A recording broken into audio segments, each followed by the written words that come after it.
you so much for joining the Ready Team One Investor webinar this evening. My name's Temin. I'm from the Birchal Campaign Management team, and it's been my absolute pleasure working with the Ready Team One team up until this point and leading up into the investment. Before we get started, I'd like to acknowledge the traditional owners of the land from which I'm beaming to you today. Birchal is based on the land of the Wurundjeri people of the Kulin nation, and we pay respects to their elders past, present and emerging. Now, as you are attending for Ready Team One, you've probably already expressed interest to invest in the future of VR gaming. So Ready Team One is looking to expand its global presence from their first international licensee in Italy and taking its proprietary VR experience to the rest of the world. So they've already got a portfolio of award-winning games and the only full body and finger tracking suit system that they know of, where the Ready Team One turns the player's entire body into a game controller, which is pretty wild. So this is your opportunity to learn all about the company from the founders themselves, its past, its present, and get an insight into what the future looks like for this awesome team. So we've got some key members of the team here with us today, James, Scott, and Chris. I'll hand over to them in a second. And we're going to be running through about a 15 to 20 minute presentation just to give you some insight into the company. And then the rest of the time will be used as a Q&A session to get all of the answers to those burning questions that you might have. So please, throughout the presentation, use the Q&A box just at the bottom and type in as many questions as you like, and then we'll answer them as we go. So without further ado, I'll hand over to the Ready Team One guys to introduce themselves. Awesome. Thank you so much, Temin. Doing a great job there. And yeah, just really excited to be here. And thank you all for dialing in today. And happy Easter. Hope you guys all had a really good break. But today we want to show you that gaming is not just for nerds like us. Whether you're a gamer or an investor, we want you to join us in the world of gaming because it's going to absolutely blow your mind. So I'll start off with a fun fact. The global gaming industry was worth $216 billion in 2021. To put that into context, that's about 10 times larger than the box office, which is only about 20 billion in the same year. But behind that massive spend, one of the big reasons why people like us love gaming is for the social interactions and connections that result from that gaming experience. So we're dialing in here from the Perth VR Arena, which you see behind us. Which was this is where we really see the thrills and screams and joy from our customers that we see daily on a daily basis. And it's really that fuel that really drives us forward and keeps us going. So, you know, the only reason that we've come this far is really because of the support of the community. All the feedback that you've provided to us has literally shaped every single one of our gaming experiences. And so when we got together and we started looking at how we could expand, it really made so much sense to get you guys involved on the ground floor to help us build Ready Team One and also be part owners in this exciting business. So if you're ready to invest in the Ready Team One expansion story, we'd love to hear from you. Please EOI, express your interest. And Chris, Scott, and I were really looking forward to get on the phone with you guys and get your feedback and hear about what really excites you guys investing in Ready Team One. And with that, I'll pass you guys over to Chris, who's the head of our technical team and product development. No worries. Thanks, James. So 1/3 of the world's population plays video games. Gaming has left a lasting impression on generations since the 70s. My personal gaming journey started from Super Mario All-Stars on the SNES, and then I moved onto the N64 with my brother, then into PC gaming. My favorite titles included Red Alert, Warcraft 2 and 3, Half-Life, UT, Counter-Strike, and of course, World of Warcraft, which I spent way too much time on. Social gaming is a powerful thing. Just in my life, my experience, there's been countless hours spent with friends in LAN cafes. I've hosted really memorable LAN parties throughout high school and university, and I've had unforgettable moments of teamwork and accomplishment. And I think any gamers online would be able to sort of attest to that. But modern gaming has had its challenges. So online gaming has really dominated the landscape, which means that there's less person-to-person or in-person gaming experiences these days. And of course, our busy lives makes it really difficult to organize in-person gaming sessions. So when VR came around, we thought there was a really good opportunity there for us to revolutionize gaming immersion. And we thought it was the perfect platform to recreate the excitement of LAN gaming. And we wanted to share the thrill that we've experienced ourselves with the rest of the world. All right, so here's a little bit about us. So we gathered the three of us. We've known each other for over 10 years, and we've bring together unique and complementary skills to tackle the problem that we just discussed. So myself, I look after the technical and project management side of things. I have a background in aerospace engineering, physics, and a master's in project management. I've had a career as a lead engineer in the defense industry, working on helicopters, frigates, and submarines. I'm really passionate about innovation, technology, and virtual reality, as well as game development. Scott in the middle there looks after operations. So he looks after the day-to-day running of the venue that we have, really streamlining the processes that we manage every day. He's had 15 years of experience in the manufacturing environment and is an expert in training and overseeing large teams, having trained hundreds of staff members in his time.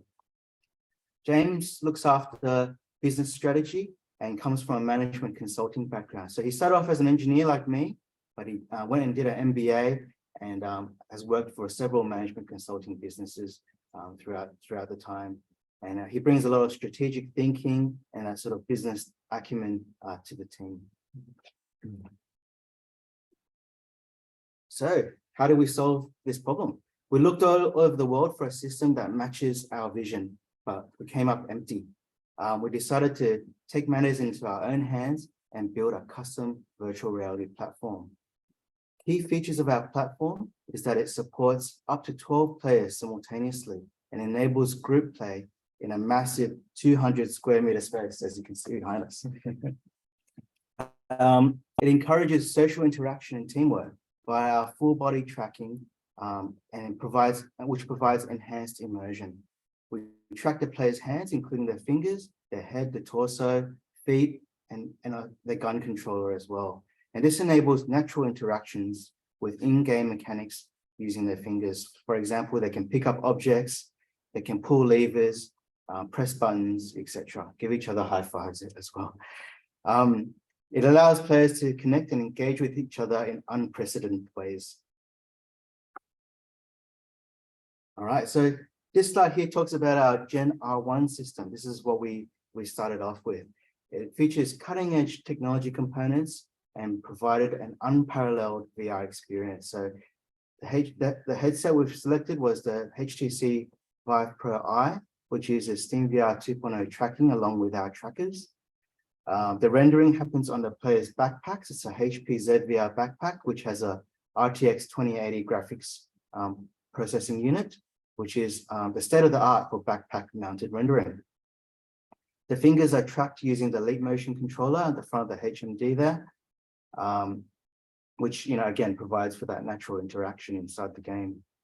Our games are developed using Unreal Engine 4 and about to be Unreal Engine 5. UE4 is one of the world's most advanced game engines and delivers photorealistic visuals and immersive experiences, and it's been a real pleasure developing on that platform as well. So yeah, we're really proud of putting that together. But we weren't content to rest on our laurels. We're already in the final stages of developing our Generation 2 system. Our Generation 2 system is very different in that rendering occurs on a stationary desktop, and this is streamed to the player. And this is only possible due to recent advancements in Wi-Fi bandwidth. This allows us to use cutting-edge technology such as the RTX 40 series graphics cards, which unlocks the latest rendering capabilities. It promises increased frame rates and fidelity. For example, benchmarks show up to 3 times more compute performance compared to the 2020 series. that's roughly 3 times more frames or higher quality frames for the same frame rate. It allows us to use the latest in sort of graphical quality features such as ray trace lighting for fully simulated high resolution worlds with exceptional detail and performance, and features like deep learning super sampling, DLSS3, which multiplies our frame rates, which allows us to use the most of the full feature set of UE5, such as nanite technology.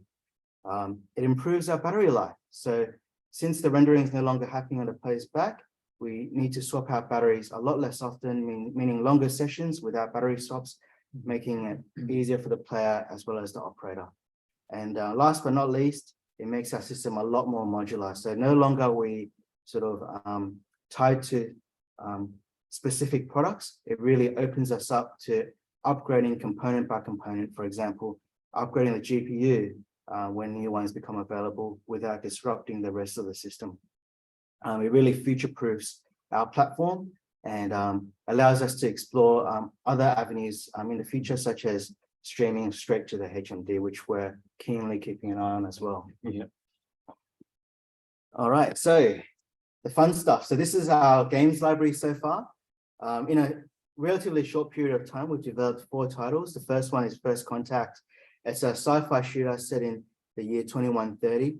Players pilot combat avatars, which are like mechanical suits, to secure a research facility against an alien invasion. So there's heart-pumping action and mind-bending puzzles that they have to solve to defeat this challenge. Next one there is TR Apocalypse, Tactical Response Apocalypse, which is a zombie survival game that requires team-based communication. It contains fast-paced action and is set in an industrial area overrun by zombies. There's exploding map mechanics, collectible grenades, and mini bosses throughout the level as well, and requires quick reflexes and teamwork to get through it. The third game there is called Tactical Response. It's the ultimate competitive multiplayer VR experience. Just think Call of Duty or Counter-Strike, but in real life. There's a nerve-wracking gameplay, and we're kicking off seasonal tournaments to build a community around this game as well. So that's really exciting to see. Last but not least, this is our most recent game, Isle of Trials, Curse of the Fire God. It's an adventure game set on a remote island cursed by the fire god Torres. Players have to overcome 7 trials, mini party games, to undo the curse and to claim the treasure. So think Mario Party, but in VR. The party games are designed to test the player's coordination as well as wit. Our diverse game library offers players a wide range of immersive and thrilling experiences from sci-fi to multiplayer battles, and we're committed to continuously expanding our game library. So the next slide here talks about what we're working on next. The first one there is Tactical Response Outbreak. It's basically like a bigger and badder prequel to the popular zombie shooter we discussed before. There's a really detailed plot where they've got to investigate how the contagion started. So there's a bit of a detective story built into it as well. We've introduced new mechanics such as player hallucinations. So each player is basically experiencing a slightly different version of the world when they hallucinate. Maybe causing them to friendly fire deliberately when they're not careful, to make it really trippy for the players, and we love making them trip out. There's an exhilarating final boss fight as well on a helicopter, like lots of fireworks, and it's really spectacular. So can't wait to show you guys that when that comes out. Eldritch Manor is another really exciting title that I love working on. It's a spine-chilling multiplayer VR game, definitely adults only. Okay, so the players have to explore a house filled with supernatural terrors. They have to uncover the horrifying secrets of a crazed medical doctor. There's mind-bending mechanics, such as using mirrors as portals to access different versions of the house. And there's also a little segment there where the player is in a third-person mode, where they've got to rely on their friends to give them the right advice on how to navigate through a certain part of the map. This is going to be our first game developed in Unreal Engine 5, and we're really excited to be using the latest technology in gaming development with this game. We're going to be using ray tracing, nanites. We're going to be using GPT-powered NPCs. So players will have to verbally talk to an NPC, and it will generate a response dynamically using ChatGPT, and they have to convince the NPC to trust them to unlock the next part of the game. So really, really interesting to see where that leads as well. Our last one there is rediscovering HMS AE1. This is a collaboration between RTO, the Western Australian Museum, Curtin University, and Screen West. It's an immersive VR documentary experience about Australia's greatest maritime mystery. So we invite players to come and step inside a long lost submarine and figure out along with us why we think it sunk back in the day. And it's an educational experience and captures and preserves a bit of wartime narrative for future generations. So yeah, that's a really interesting community project as well for us. Yeah, awesome. I'll pass you back to James. Awesome, thanks, Chris. As you can tell, he loves his gaming and tech. He's a real nerd at heart. So well done to him and also the dev team. Yeah, shout out to King, Jerry, Elliot, Jay. You guys are doing a great job in entertaining all our customers as well. So really, really good. So those games that Chris described aren't just games; they're award-winning games. So you can see here we've won a few awards in 2019, the Epic Games Award, where we got a grant to receive some seed funding to polish up our first game. And that also then went on to win the 2020 Innovation in Game Design through the WA Screen Culture Awards. In the same year, we got the 2020 VR AR Game of the Year, which we're very proud of. And so that was also that was issued by Real World XR and competing against nominations from more than 16 other countries. So really proud of that one. And the most recent award that we won was in 2022, the Innovation in Game Design, also for the Waskers, and that was for Isle of Trials, Curse of the Fire God. So we incorporated the unique full body tracking system into our immersive gameplay and received the award for that. So we opened our Ready Team 1 arena here in the Perth CBD 2020, just at the very start of the pandemic. We turned a derelict record store, so this used to be 78 Records, into a gaming arena. So off the back of that success, we were also able to successfully license our products into Monza, Italy, and also have recently just signed our next licensee in Townsville in Queensland, which we're really excited to kick off as well. We've entertained more than 11,000 players through our virtual world, and they've left the average review rating across our social media platforms of 4.9 stars out of 5 across Facebook, Google, and TripAdvisor. And that really just speaks volumes of the quality of our products, having generated more than $850,000 worth of revenue since our launch. But this really is just the tip of the iceberg, really seeing that growth in our ticket sales over the years, growing at more than 90% per year. And so how do people hear about Ready Team 1? According to our player registrations, over half our players hear about us through word of mouth. Another quarter of those through our marketing channels such as Google and Facebook. So we have a really good social media strategy where we leverage various platforms. And so after each game, we send our customers snippets of their original gameplay, and that is in a very highly shareable social media format where they get tagged, and then again they can reshare, and that reaches their own network.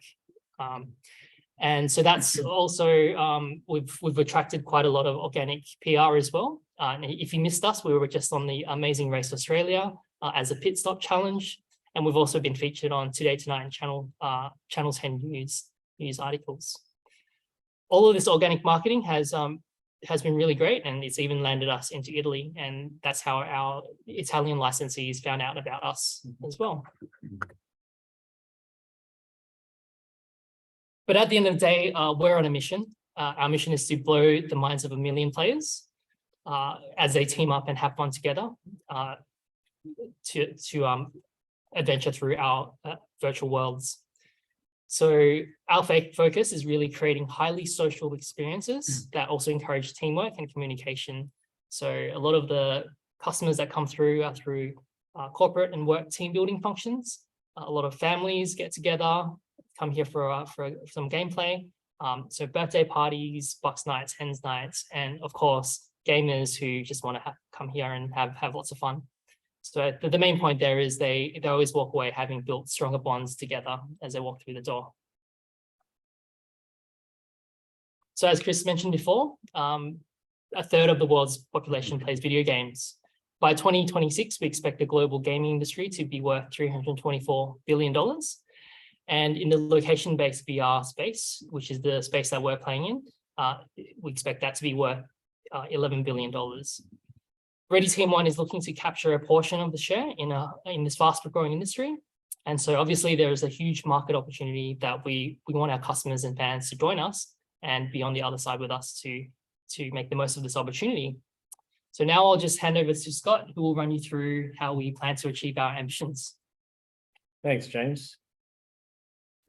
So looking at the competitive platform and the industry as a whole, we were able to plot our competitors on a bit of a matrix like this. And you can see there's two axes. So the x-axis has single player VR experiences right through to multiplayer. And then on the far right, we've got large groups and social VR experiences.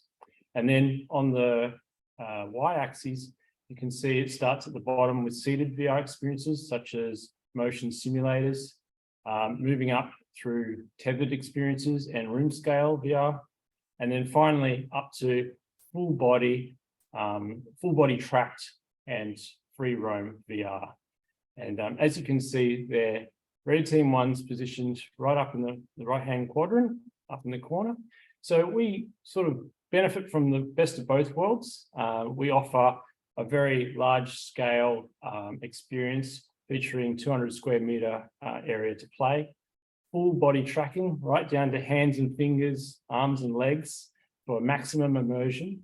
And obviously because of that, and because of the number of players, up to 12 players, it's a very social experience that you can enjoy with large groups. Our closest competitor, we believe, is Sandbox VR. They also do have a full body tracking system. They use a different technology to us, and it is a much more expensive technology, which does make it a little bit more difficult for people to enter that space as licensees or franchisees. Another key difference between us and Sandbox is our play space is much larger than what they do, up to 200 square meters. So that's another key difference. So coming now to our business model, it's really quite simple. There's three key elements to what we do.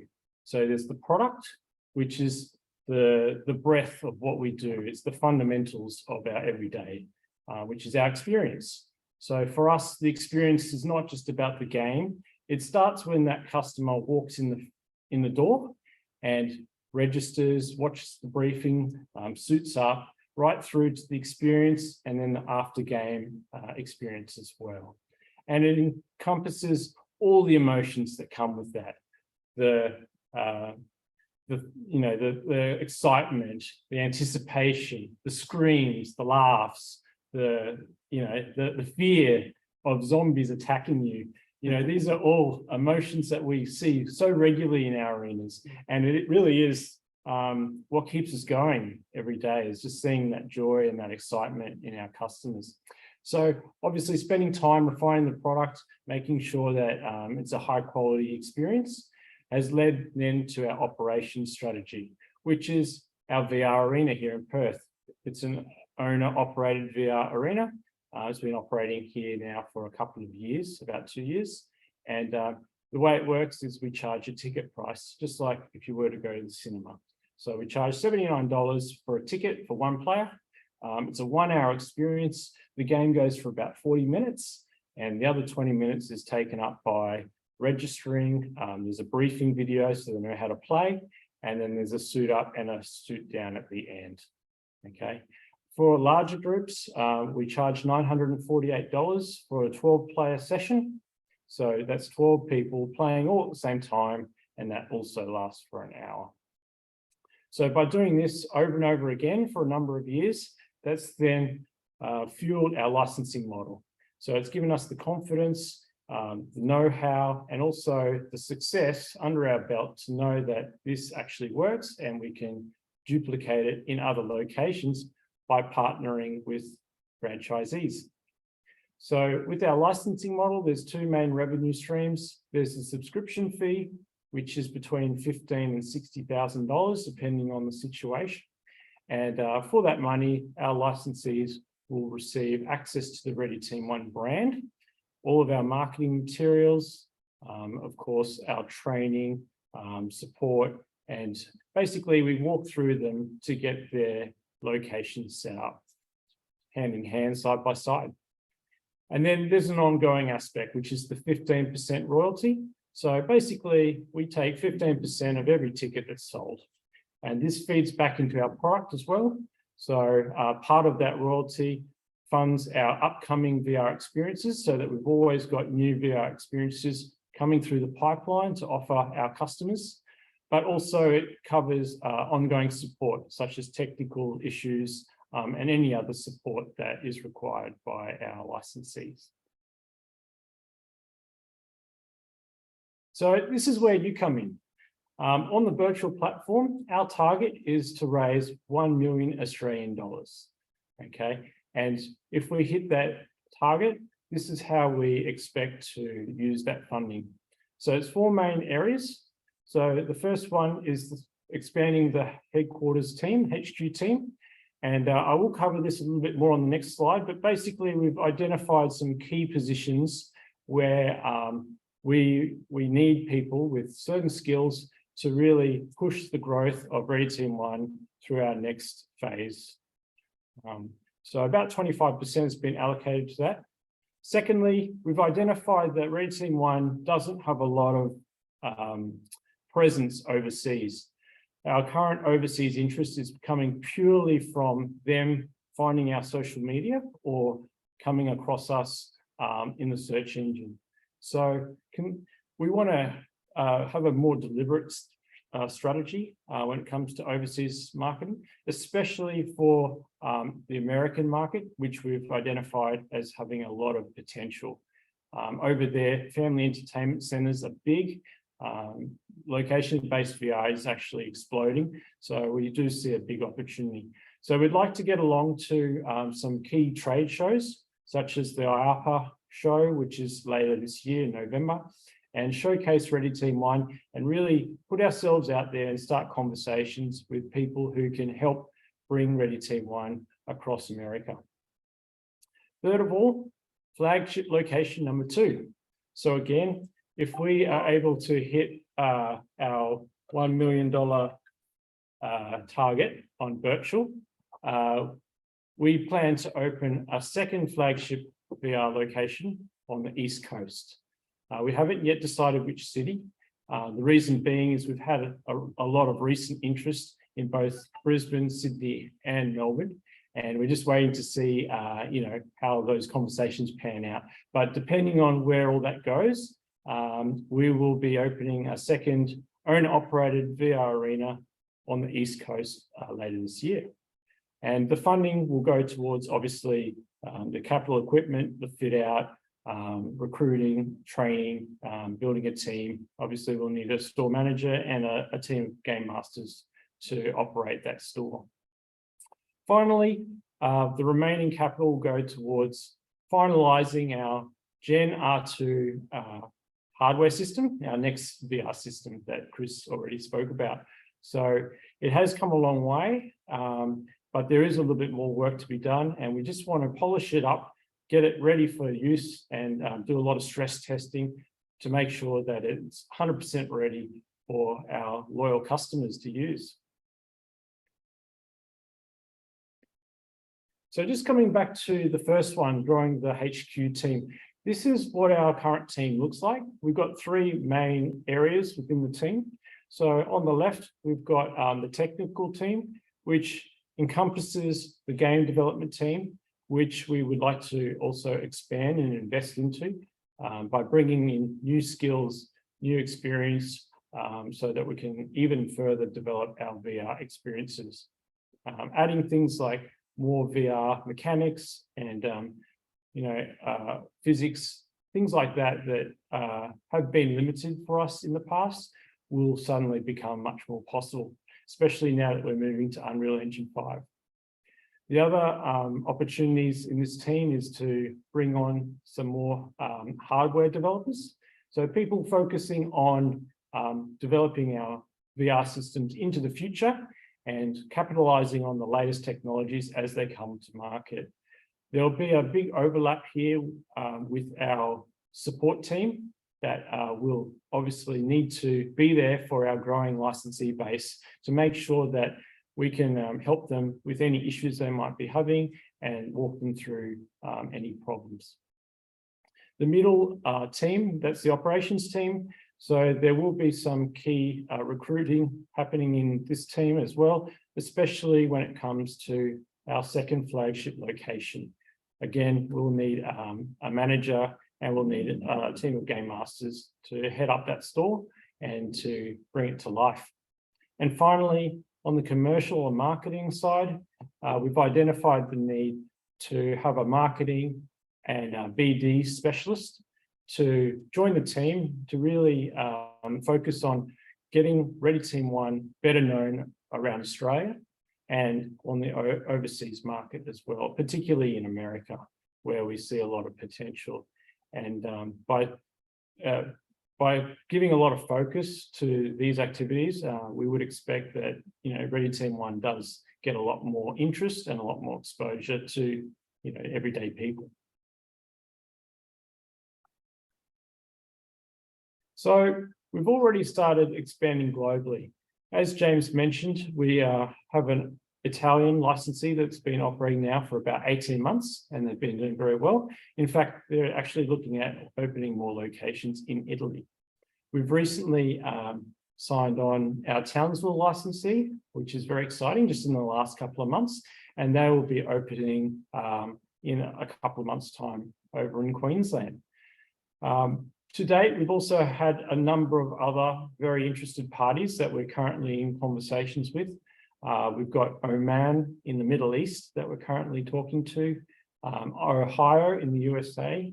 We've got ongoing conversations, Toronto in Canada. And what's even more exciting is in the last couple of weeks since we've launched the Birchal campaign, we've had more than 20 different inquiries from around Australia regarding our licensing opportunities. So it's just fantastic to see that there is obviously a lot of interest in bringing Ready Team 1 to new markets around Australia.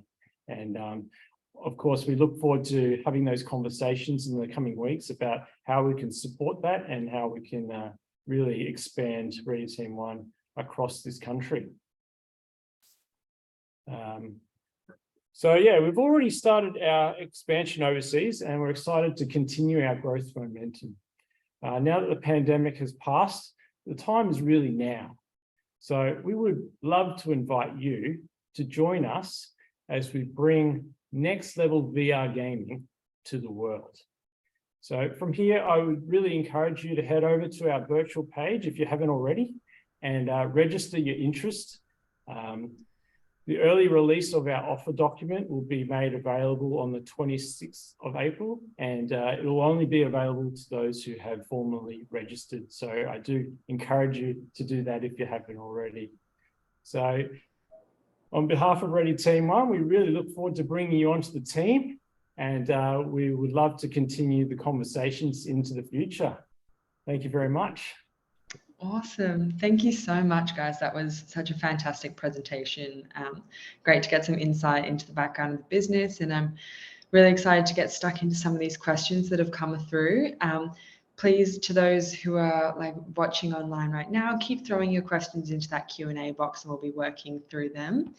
I guess to kick off, as we did just finish on the licensee process that you've been going through, we have a question here asking roughly how long is the timeline for that licensee process from, I guess, when they approach you or those initial conversations to when the centre may open? That's a good question. It does vary, and obviously we haven't had a lot actually finish that process yet. We've had a couple. but it really comes down to how available a location is. That's probably the biggest hurdle for our licensees, is to find a suitable location at the right price, at the right location in their city. So probably the shortest time frame would be around 3 months, I would expect. But it could take up to 6 as well. So probably 3 to 6 months would be a fair estimate.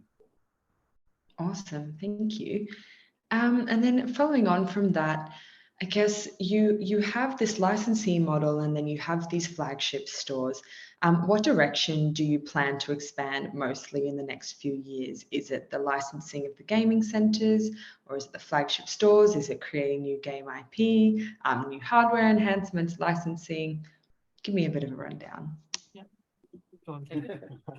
Thanks, Oh, James. yeah, so yeah, that's really another really great question. So for us to reach scale, we really see the licensing avenue the best way for us to grow and grow really quickly. So for us to open our own flagship store, we're looking at doing that with post this raise through Ready Team 1. But that also is a bit of a slow process, and then we also need to train up our game masters. We need to find a manager and whatnot. So what we're doing is we're having flagships more like marketing locations. So we can use that flagship to attract international visitors in a big city like Sydney or Brisbane or Melbourne. Essentially, there's more international travelers, and then get them exposed to the Ready Team 1 brand. And from there, we start that conversation really. So to answer your question, I think our focus is more on expansion, which is through the licensing model, which is quicker and lower cost for us.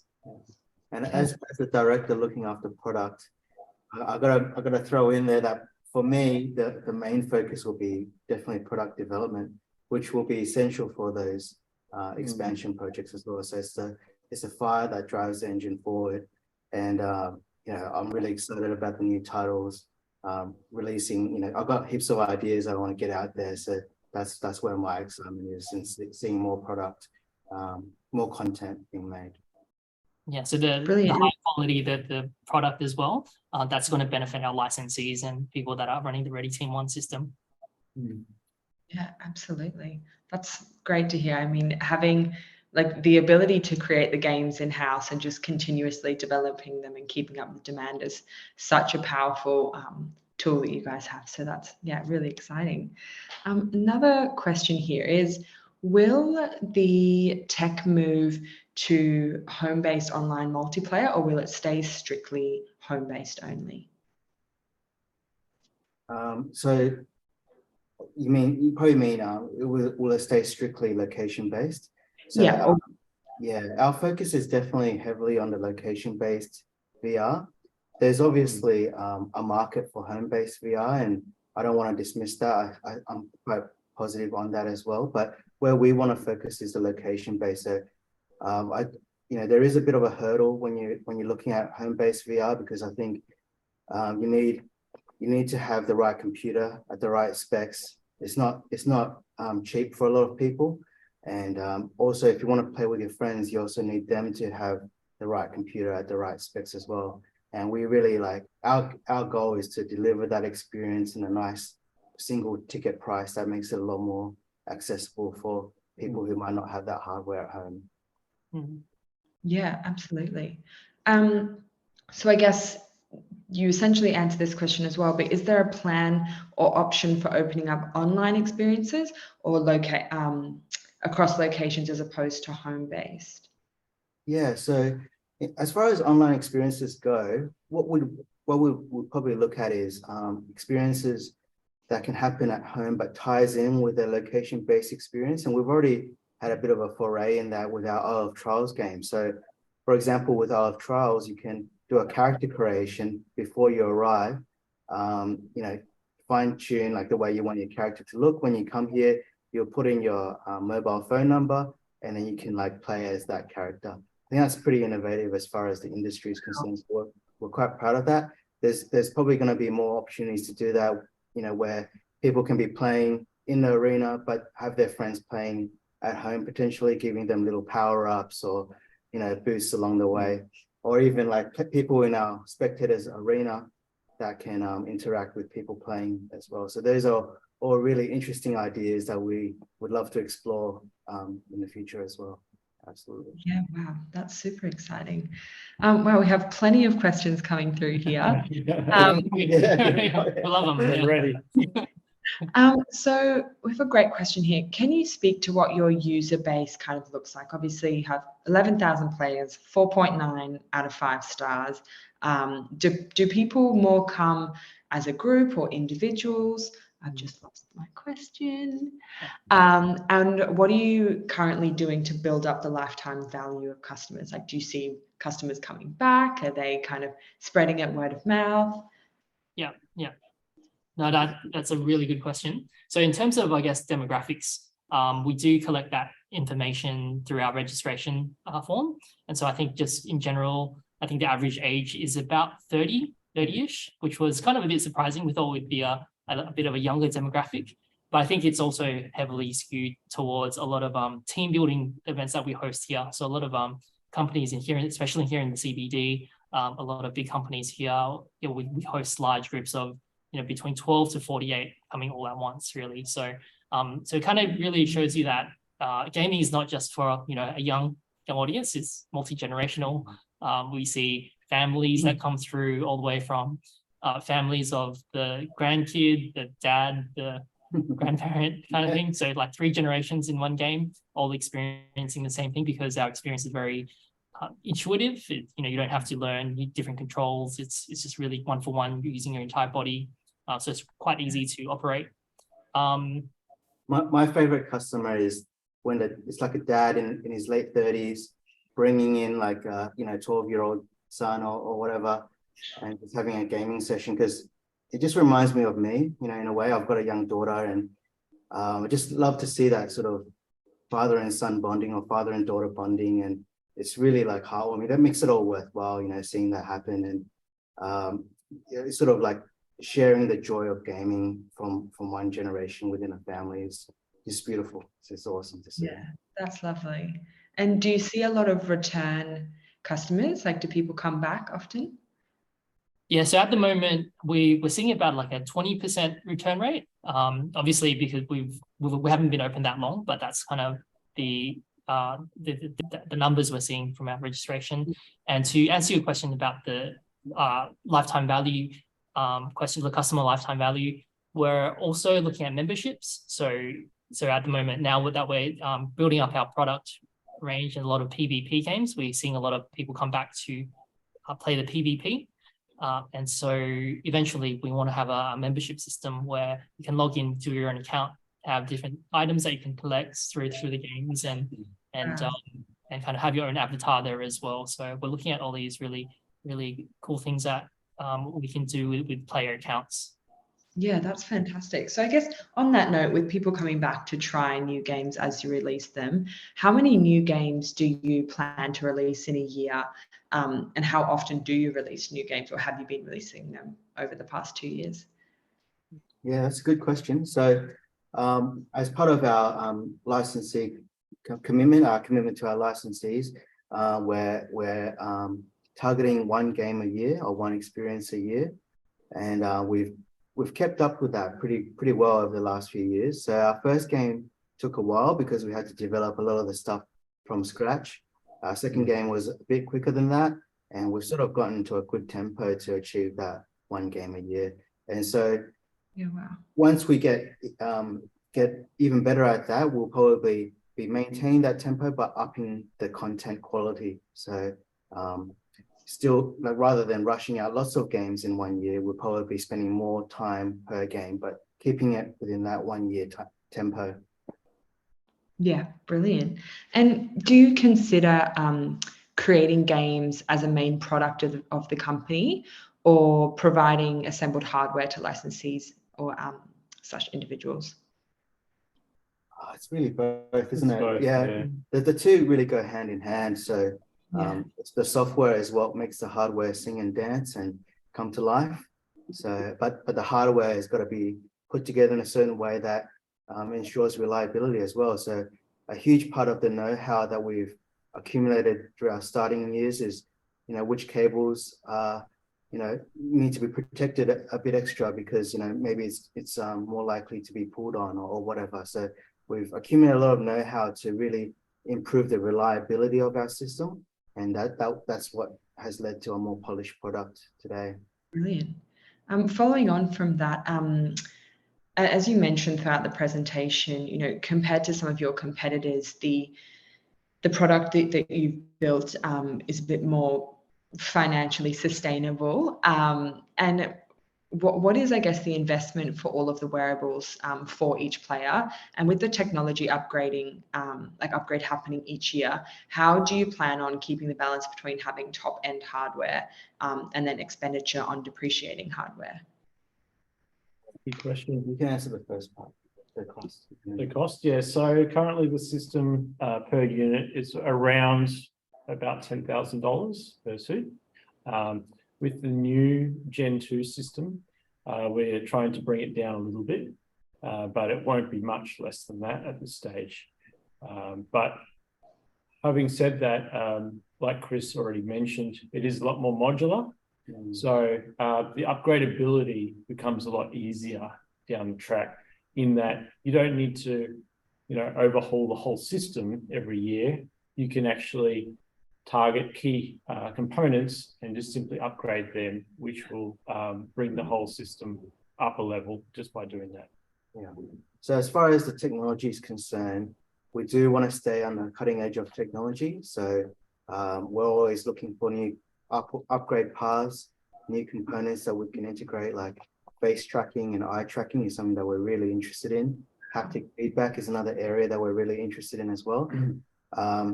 But yeah, understand that it needs to be done in a way that is long-term sustainable and makes sense financially as well. So every decision that we make is a balance between that, and we sort of upgrade when it makes sense, but we don't simply latch on to anything that comes around either. Yeah. Just adding on to that too, we've recently partnered with a finance company, and leasing is now an option for us. So some of these leasing arrangements do actually have flexible terms, which do allow you to upgrade your hardware if you wish after a 12-month period. So that's also another strategic approach that we could take. Rather than buying everything outright, we could simply lease it and upgrade as we desire. Yeah, fantastic. And is all of the player tracking done with the wearable hardware, or are there cameras and other motion tracking systems placed around the room? Yeah, so the player tracking is all done on the hardware. So we use SteamVR 2.0 tracking, which means that there's lighthouses, what they call lighthouses or base stations at each corner of the room. And those base stations essentially scan infrared lasers across the room, which you can't see in real life, but with infrared cameras, you can see them. And the wearables basically detect the timing of those pulses to determine where they are in the game. And that makes it really scalable. So there are systems out there that use infrared cameras and sort of tracking dots. They make the players wear tracking dots. And those systems are less scalable because it's limited by the bandwidth and the resolution of the cameras and how many cameras you have, which, as you sort of increase the number of cameras, the cost sort of skyrockets from there. Whereas ours is very scalable. Each unit is self-contained, does its own processing, talks to its own trackers. And so you can, we haven't really reached a limit of the number of players we could have on our platform. 12 is just what fits comfortably across 2 arenas. You could potentially have more arenas and expand. Well, I guess another question following on from that is, what is the ideal size of floor space required for the new games coming through the pipeline to operate at maximum effect? Like, will you need to expand given the new games and adventures, or? Yep. So the way our games are designed at the moment is we've maximized the area to what the SteamVR 2.0 can handle with our games. So that's 10 by 10 per arena. So you can have a larger space, but just have more arenas, but each arena is 10 by 10.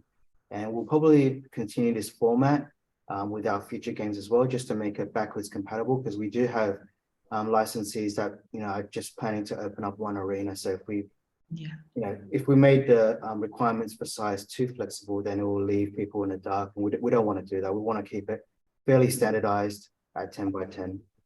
Yeah. Having said that, we do have games where arenas can play against each other. For example, the PvP game. So the PvP game is 6 players in one arena, 6 players in another arena, and they can play against each other for a 12-player game. And we can have more of those kinds of games in the future as well. Even games where you could potentially have a team in Perth playing against a team in Sydney. And of course, the Perth ones would win, but It's coming from Sydney side now. I'm from Sydney myself, so I can bag them out. I'll just add on to Chris's point there as well. There's also the game dev team have designed a pivot system. So within that 10 by 10 meter space, for the people that have played our Ready Team 1 games already, you know this, but the pivot system allows you to explore an infinite amount of space by walking up and down the room and spinning your play space relative to where you are. So essentially you could be going up and down, and you're in the game, you're actually walking, in a straight line in over a kilometer. So in a way, we're kind of, there's things that we can design to really maximize and optimize the amount of space that we have, because space is also a commodity. So the larger the space you have, the more rent you have to pay and things like that. So it is also, again, optimization of that. Absolutely. And what are the main criticisms raised by customers? So general VR sickness, things like that. I know in the slide before we said no tethers, no motion sickness. Like, can you explain that a little bit to me? Yeah, so regarding motion sickness, like we people who haven't played our experiences tend to bring up motion sickness as something that they're worried about, but we actually spend a lot of time designing our games to not have that as a problem. And the reason why some games have motion sickness is when the player is not moving one-to-one in real life to inside the game. So that's why the senses sort of goes a bit haywire. And like, for example, in a driving simulator, you're sort of staying still in real life, but in the game, you're sort of racing around. In our experiences, we design against that. So we tend not to put players through that, except in really short periods, right at the end of the game. Like for cinematic effect, we might do it for a few seconds, but we really avoid that in a majority of the game. So we really don't get anyone complaining of motion sickness in our games, which is really good to hear. Main complaints.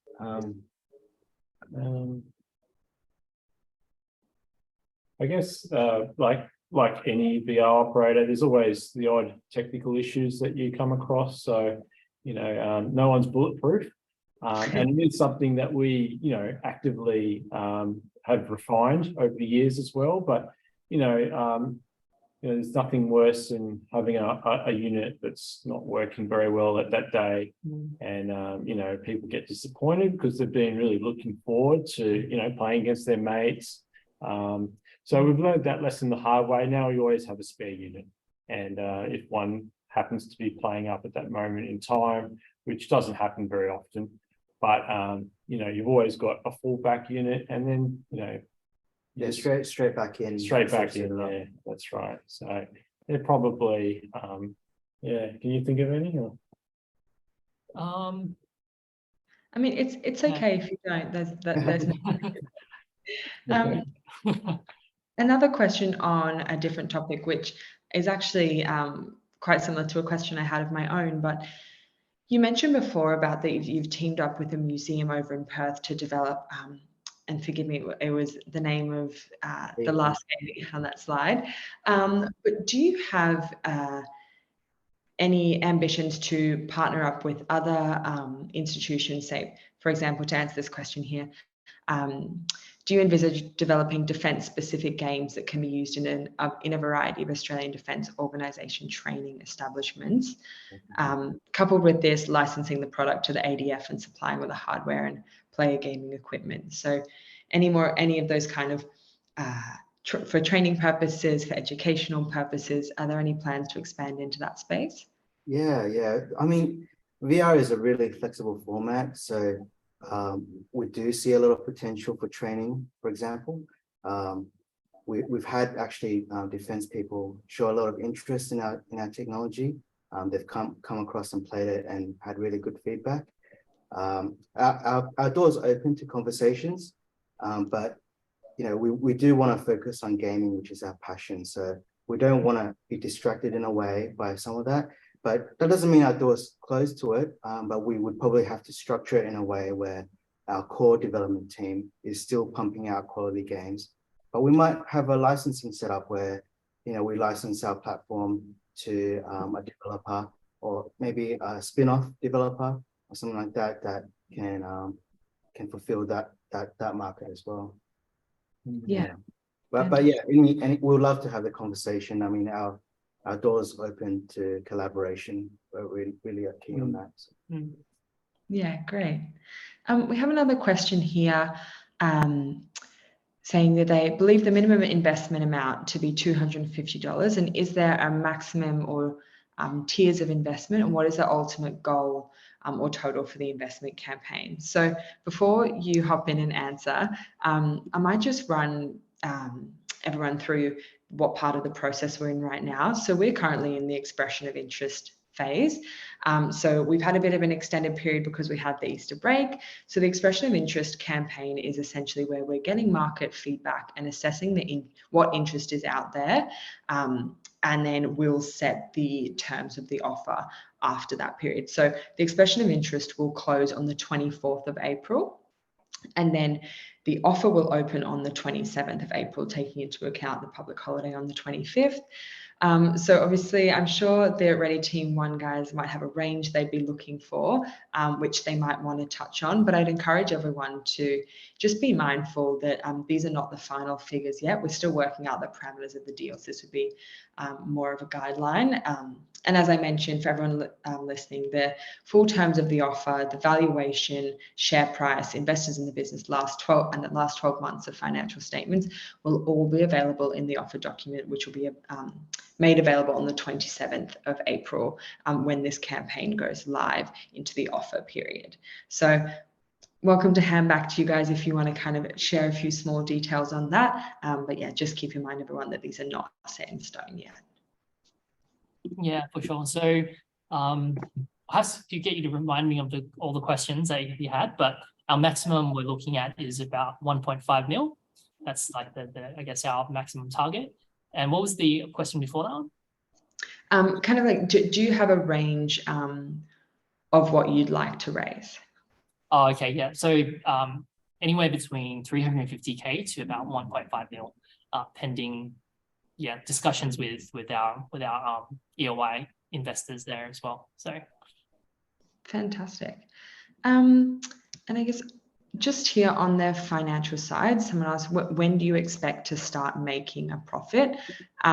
I'll jump in just quickly again, just give a little bit of context to how we run these offers as the licensed intermediary. So ASIC, our regulatory body, takes a pretty firm view about future projections, whether that be on product, revenue, and return on investment.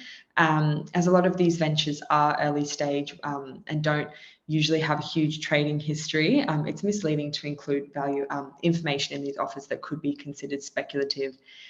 For example, projected growth, revenue. And what investors receive in the offer document is the last 12 months of financial statements to see what financial position the company is in, their revenue, accomplishments, customer base to date, and a plan of what they'd like to do with the funding. And the other part of the offer document is the risk section. So the company that is raising capital, and of course, it's important to also factor in these risks when considering your investment. So we can't include any forward projections in both the offer document or like we run a risk of it being misleading. But I'm interested, can you talk to further your growth to date? Like what plans do you have in the near future? Yeah, so let me answer. You go. That's a really good question, and you guys are asking all the right questions. So obviously very astute investors out there. So I think in terms of the profitability in the short term, and this is the reason why we're raising capital, is where we're going to be investing in our expansion and growth. So in the near term, we're expecting the profitability from even this arena here that has been profitable to be reinvested back into the growth of the HQ team, like Scott has described. In terms of, if you look at the unit economics of it, it's the licensees that have really high profit margin from our end, essentially kind of rolling out our system through licensing. So we believe about 10 being in about 10 locations is where it's self-sufficient and being able to fund our own HQ and dev team and pumping out more content. So it's a bit of like a flywheel effect. So the more locations we're in, the more that will be reinvested back into the growth of the business. So in terms of timeline, it just really depends on how aggressive we're going to get to those 10 plus locations and beyond. Yeah, fantastic. And it depends also on the outcome of the raise. So obviously, the more we're able to raise through the Birchal campaign, the more we can actually invest into our marketing strategies to get, the word out there and attract more licensees as well. Yeah, fantastic. Just in the interest of time, we might just have a couple more questions. Is the Ready Team 1 hardware and software patented, or is it able to be copied by competitors? Yeah, good question. So it's not patented, but it is under copyright. So we're also trademarked. So yeah, in terms of the hardware, a lot of our hardware is off-the-shelf hardware, and we're just sort of integrating it in a certain way. So we're keen to explore the patents, but that hasn't been a priority for us at the moment as far as hardware is concerned. But our software, which is the bulk of the development effort, is under copyright. Yeah, I'll also add on to that as well, and you could probably answer this one better as well, but there's also practical ways of protecting our own IP as well. So for example, when we're licensing to somewhere like Italy, even though it's hard for us to really enforce things like copying that software, there's practical steps that we've taken, like, for example, license keys. So every time you log into the system, you need to put in your unique system ID, and therefore we can track how many times they've logged in, and also potentially revoke that key if it's being misused. So yeah, that's right. Yeah, someone just getting a copy of our software doesn't break the system, because we require all users to log in each game. So that gives us a record of who's playing what, and allows us to change that on the fly as well, like lock people out. Hopefully not have to, but if we had to, we have control. Of course. Fantastic. We've got another question here, which I might jump in and answer, but it's, do you envisage that the company could list on the ASX, or is it your intention to build the company for future takeover? So I'll just take a minute here. Some people on the webinar, this might be your first investment through an equity crowdfunding platform. And I just want to kind of highlight what kind of asset class this is. So when you buy shares in a company like Ready Team 1 through the Birchal platform, you're buying fully owned ordinary shares in either a private or publicly unlisted Australian company. So in CSF, these shares are considered illiquid, as they're not, as they cannot easily be transferred or sold. However, there are numerous possible circumstances that may create an opportunity for shareholders to exit the business. And these include, but are not limited to, a trade purchase of the company, a listing on a registered stock exchange like the ASX, a private equity investment in the company, or a share buyback by the company. So there's no guarantee that any of these exit options will eventuate, and due to the regulations around disclosure in a CSF capital raise, we're not allowed to present any information to investors that could be considered misleading, such as financial projections, which I touched on before, or assumptions without a reasonable basis. So you'll have to make your decision to invest based on the information provided in offer document on the 27th of April. And you consider the CSF risk warning that is part of every campaign. So these are typically early stage, higher risk ventures than more established operations. Of course, you know, James, Chris and Scott, you can't look into a crystal ball and say what the future is going to look like for Ready Team One, that you're going to have dividends or an exiting to get acquired in 2 years' time. And obviously we can't put timeframes on it or provide any guarantees that these events are going to happen. But I can imagine as you grow, you have a view and a vision of where you'd like to see the company go. So maybe can you give us a little bit more information about what you hope for the company and what you want to see in the future? Yeah, sure. Sure. Yeah. So as we've already touched on, growth is our main driver right now. So it's all about getting in as many locations as we can around not only Australia, but overseas as well. And with numbers, with locations, then we get a little bit more strength as well. So all of a sudden we can start getting noticed by perhaps other game companies that create, you know, AAA games, and we can approach them and say, hey, you know, would you like to feature some of your IP in a Ready Team One experience? And there have been other players in the industry that have already done that successfully. Also, with numbers, we get noticed by potential investors such as VCs that you mentioned. So, you know, there may well be opportunities there to get further funding and to even further expand the Ready Team One brand. So, yeah, we're all about growth, and you know, that's our objective. Awesome. Yeah, Fantastic. so I'll just also add on to that as well. So we also a possible scenario we see as well. We looking at other successful companies that have gone down our path as well, is gone through the next round of funding and then potentially through a private equity acquisition. We've seen that play out in the gaming space quite often there as well. So don't want to break any ASIC rules, but yeah, kind of possible scenario. Understood. Yeah. Another question here, swinging back to the games themselves. Do you offer gameplay in multiple languages for tourists and travelers to Australia? Yeah, I can answer that. Yeah, so at the moment we're in 2 languages, English and Italian, due to our Italian licensee. But the way our games are designed and programmed is that it's very generalized. So changing languages is actually really easy to do. We just need sort of the text files with the translations and the voice files for the voices that need to be done. And with AI voice generation becoming more and more polished, that could make things really easy for us to implement further languages down the track as well. Yeah, fantastic. I guess one final question. What is, like, how is your company structure set up? And do you have outside directors on the board? It's pretty simple. I think you see we're the founders here. We're a third of the company at the moment, so it's pretty clean and simple at the moment.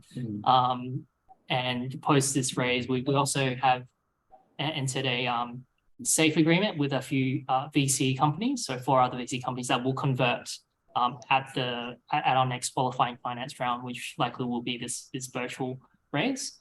But there would be a minority shareholder when they come on board. Fantastic.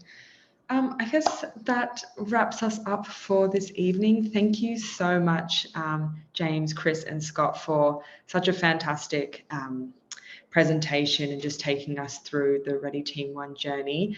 For everybody watching, and to anybody who may have missed this, we have been recording this session and we will send it around afterwards.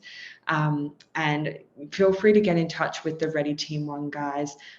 They can answer any more burning questions you may have. And don't forget to jump onto the Birchal platform, express interest to invest in this fantastic company. And these guys will be giving you a call throughout the week, checking in, and you can ask them any more questions along the way. Without further ado, that will wrap us up for today. Thank you so much, guys. Thanks, Tam.